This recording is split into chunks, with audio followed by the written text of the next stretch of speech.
What's up, everybody? It's Cat from the Monkey Making Misplaced channel, and we're on episode 5 of the Out of the Box Challenge. Today I'll be profiling Mythiarq. But before that, what is the Out of the Box Challenge? This is a challenge where you take a deck straight out of the box, I guess if you were to buy a split, and just use that. Of course, you get to use triggers, vanilla triggers of any kind, and you get to use the bad PGs like from the structured decks, but there's no out-of-box promos, no box toppers, no reprints, nothing. It's as the challenge says, it's out of the box.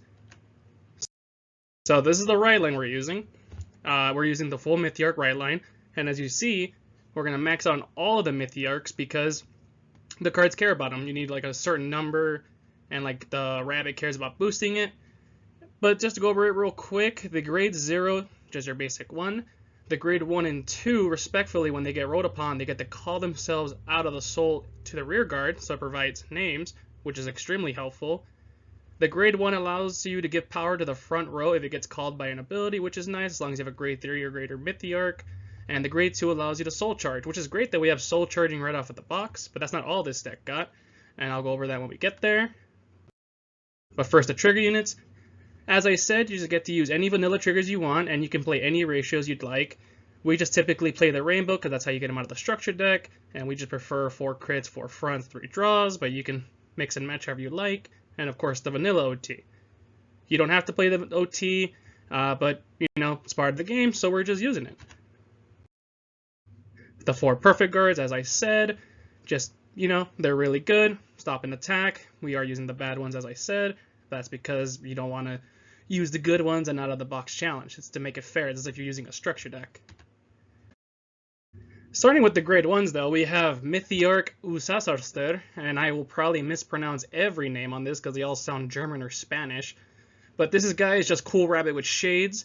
He allows you to countercharge as long as he boosts a Mythiarq, and you have 3 or more face-down cards, and you have not countercharged this turn.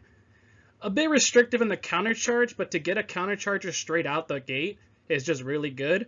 Maybe we'll get another one down the line, he gets replaced, but we're going to max out on all the Mythiarqs, as I said, because you'll need them. 3 more of the grade 1 from the right line. As I said, it gives power to the front row, the one in front of it, and it's just a name. Now moving on to the grade 2s, we have Mythiarq Miu Mililin. Probably the best Mythiarq. It allows you to, well, it gets power, first of all, for a Soul Blast, and then it allows to stun a rear guard, but the more important effect is you can bounce a Mythiarq on the board and then put it right back. So it allows you to double dip on all your on-place abilities. That's extremely good because you see we have a lot of on-place abilities and a lot of them are really, really good. I think this guy specifically will be a staple for the future to come. I just really enjoy this card. It's super good, it's super flexible, and the fact that it gets power on top of that for essentially no reason. You just have to have 3 or more units with Mythiarq in their name, but you're playing Mythiarq, you're gonna have them, and if you don't, you're gonna be having a bad time. We play 3 Affluent Maiden Hilaria, and all she does is that when your other unit attacks, if it has a 4th battle or more, you get to retire her and give that unit +10 until the end of the battle. We do have 2 flex spots in the deck at the moment, 3 for her and 2 for an order you'll see in a bit. If we ever get Mythiarqs, we will change them out because, again, you want the names. But this girl ain't bad because she allows you to boost, she allows you to give you a boost in power, and she gets herself off the board, so you know, it gives you that open rearguard circle for more Mythiarqs. It also doesn't give your opponent a unit to retire, if that matters. We are in a big retire format at the moment, and she gets herself right out. She probably will get cut, though, in the main list. But she's pretty good at the moment with what we have. And then we play 3 more of the ride line. Again, just a name. He soul charges on place. And that's really good because you need a little bit of soul in this deck, and if you ever get more cards that Soul Blast, he just provides that for you. Moving on to the grade 3s, though, we do have Mythiarq Alpieral. When he is placed on rear, as long as you have 3 or more units with Mythiarq on their card names, he also gets +5, and for a CB, allows you to draw a card. This is probably the one you're going to abuse the most with your main Vanguard and the Giraffe Turtle that you saw earlier, just blinking this guy over and over to get more card draw, Combining him with the grade 1 from the Rye line to give him essentially plus 10, that's pretty good. It's just a 23 base essentially, and on Persona rate is a 33.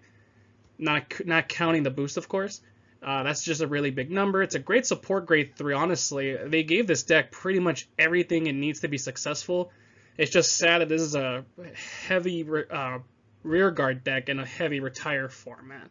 But honestly, I think he will also stay at 4 if we ever get more support. I will not try to cut this if I don't have to. And then here is the order I was talking about, Outburst of Righteousness. It's a pretty simple order. It just allows you to choose one of your Vanguards, and it gets on V. When your unit attacks a Vanguard and it is the 4th battle or more that turn, you get to counterblast and choose 2 of your opponent's rear guards and retire them. That's really good, especially in this niche format. It allows you to just clear the board. It forces your opponent to call more cards out of their hand if they want to refill it. There is a Blitz order in the set, but we didn't choose to play that, even though it's searchable, I believe, by another card, because it needed to have another Blitz in the bin for it to proc. And if we were only going to play 2 orders, that is a really rough restriction on it. And this one is going to be super easy to proc. This is a 4-attack deck at the moment. Hopefully maybe a 5-attack deck in the future. But overall, it's pretty good as a 2-of. Probably wouldn't play more, though, in this format. And here's the main grade 3. Mythiarq Luruthzul. Her ability is when she's placed on V, you get to look at the top 7 cards of your deck, and you get to choose up to 1 grade 3 or less unit from there and call it to rear and then shuffle your deck. And if you have 5 or more units, including her, your opponent chooses a card from their hand and discards it. Just going to talk about that ability really quick. That's pretty good because it just lets you get another unit out of the deck, which is just deck thinning is deck winning. And maybe you get the horse and you get the draw card, maybe you get the turtle and you get to bounce something else and then call that. Overall, just a great ability right out of the start. Like, just that alone is so good. And then her second ability is when she attacks a Vanguard, you get for a single counterblast, you get to choose one of your rearguards with Mythiarq in their card name, return it to the hand, and then you get to choose a different one with a different name in your hand, and you get to call that to the rear.